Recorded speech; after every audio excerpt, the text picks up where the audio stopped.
two different species of humans seemed so similar. But what gave us the edge?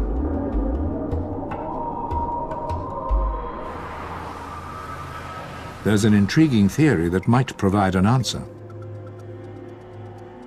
Dr. Jeffrey Laitman of New York's Mount Sinai School of Medicine compared the two skulls and then noticed a minor difference in the shape.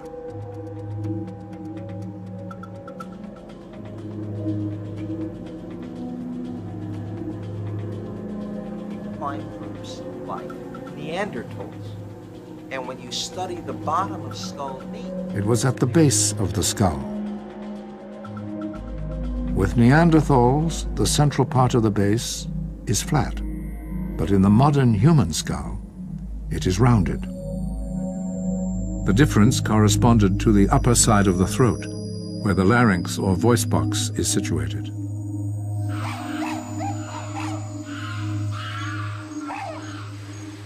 As well as studying human skulls, he also studied living apes.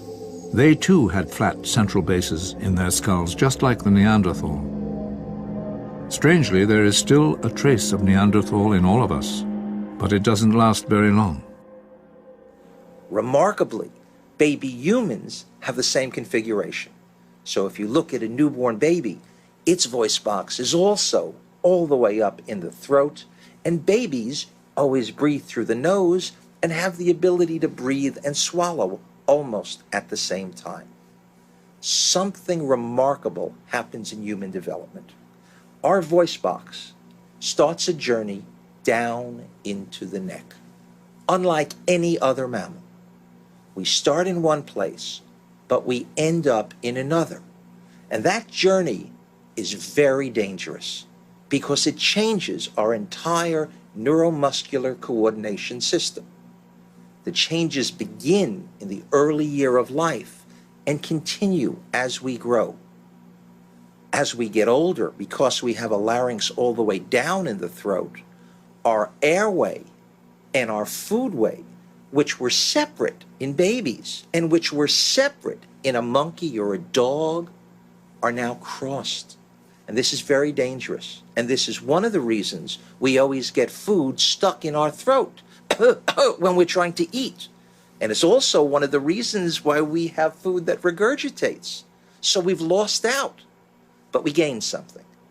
By the larynx going all the way down in the throat, we get a large area of space above it, which can take the sounds that are produced inside the larynx at what we call the vocal cords or vocal folds, and we can modify them to a greater extent than that possible for any other mammal.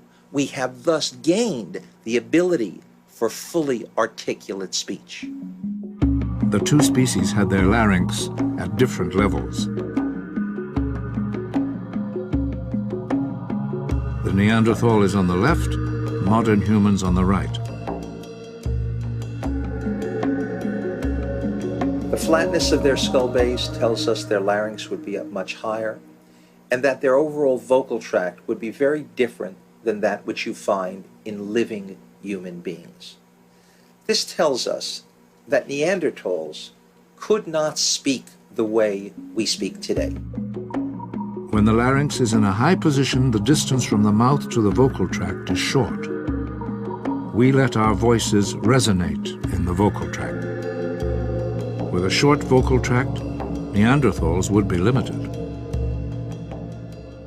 The general ambience would be different. According to some linguists, they probably couldn't make certain of what we call the quantal vowel sounds, the ones we call in English oo, ah, e, the sounds in boot, father, or feet. It's highly unlikely that Neanderthals could make them and with the same speed that we do. The hallmark of our kind is our ability to have fully articulate speech. This is what sets us apart from all other animals, and this is what set us apart from Neanderthals.